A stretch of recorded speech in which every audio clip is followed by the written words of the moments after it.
Right now, money is leaving your account, and you didn't even approve it. No warning, no moment where you said yes, just silent transactions happening in the background. And if you don't notice them, one day you'll open your banking app, look at your balance, and feel something strange: confusion, stress, a quiet question in your head: where did it all go? And the truth is, it didn't disappear in one moment. It disappeared slowly, right in front of you. Meet Daniel, 28 years old, office job, monthly salary, $3,000. Not rich, not struggling, just normal.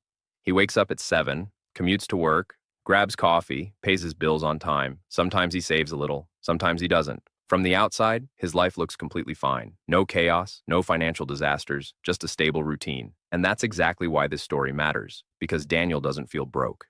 He feels comfortable, but comfort can be misleading, because when you really zoom in on his money, you start to see something different. Not one big problem, but a pattern, a system quietly pulling money out of his life, piece by piece, day by day, like a bucket with tiny holes. Each hole is small, almost invisible, but together, they drain everything. Let's break his life down, not emotionally, financially, because numbers tell a story people don't. Daniel pays $1,400 in rent every month. At first, it feels normal. Everyone pays rent. It's just part of life. But step back for a second. That's $1,600 a year, gone. Just to exist, not to grow, not to build wealth, just to stay in the same place. Think about that in time, not money. Daniel earns about $20 per hour. That means he works around 840 hours every year just to pay rent.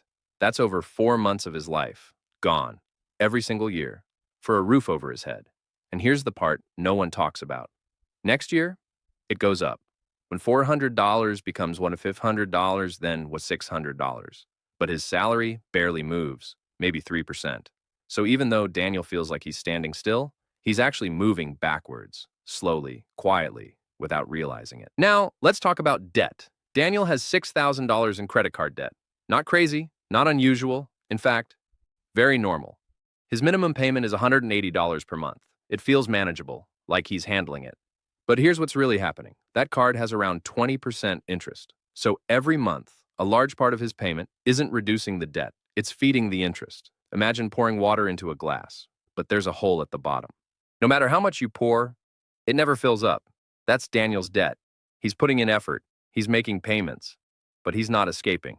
He's just maintaining the problem, month after month, year after year. Now comes the most dangerous part, not because it's big, but because it's invisible. Subscriptions, Netflix, Spotify, gym membership, cloud storage, random apps he signed up for months ago. Each one feels harmless. $9.99, $12.99, $15.99. It doesn't hurt. It doesn't feel like spending because he doesn't decide to spend it anymore. It just happens. But when you add it all together, Daniel is spending around $280 every single month. That's over $3,300 a year on things he barely thinks about. That's more than what many people have in savings. Gone automatically. No friction, no awareness, just silent leakage. And then, inflation, the quietest problem of all. Because it doesn't feel like a problem, at least not immediately. Groceries that used to cost $300 are now $450. Same items, same quantity, different price. Fuel costs more, electricity costs more, even small things like coffee, snacks, delivery fees, all slightly higher. Not enough to shock you, just enough to slowly squeeze your life, like a pressure that keeps increasing but never explodes. So you adapt, you adjust, you don't panic. And that's exactly why it works. Now put everything together. Daniel's monthly life looks like this. Rent, $400 food, $450 transport, $350 bills, $250 subscriptions, $280 debt, $180 total, $2,910. He earns $3,000. That leaves him with $90. Not savings, not investing, just what's left. Now think about how fragile that is. $90 is nothing. One dinner out, gone. One small mistake, gone. One unexpected moment, and everything breaks. Because Daniel doesn't have financial strength, he has financial balance. And balance is dangerous, because all it takes is one small push. Car repair, $600. Medical bill, $800. These are not extreme situations. They are normal life events. But for Daniel, they are disasters, because there is no buffer, no safety, no margin, and that's the real problem. Not income, not effort, margin. The space between what you earn and what you spend. That space is survival. And Daniel doesn't have it. Now here's where it gets uncomfortable. Daniel isn't doing anything wrong. He's not reckless. He's not irresponsible. He's just living a normal life inside a system designed around consumption, not wealth. A system where spending is easy, automatic, frictionless. But saving? That requires discipline, awareness, effort. So naturally, money flows out faster than it stays. Daniel believes he's in control, but look closer. His rent auto-debits, his subscriptions auto-renew, his bills auto-pay, even his debt grows automatically, through interest. He's not actively managing his money. He's reacting to it, following it, trying to keep up. Like running on a treadmill, that keeps increasing speed. And no matter how fast he runs, he never gets ahead. Now, imagine something changes. Daniel gets a raise. $3,000 becomes $3,800.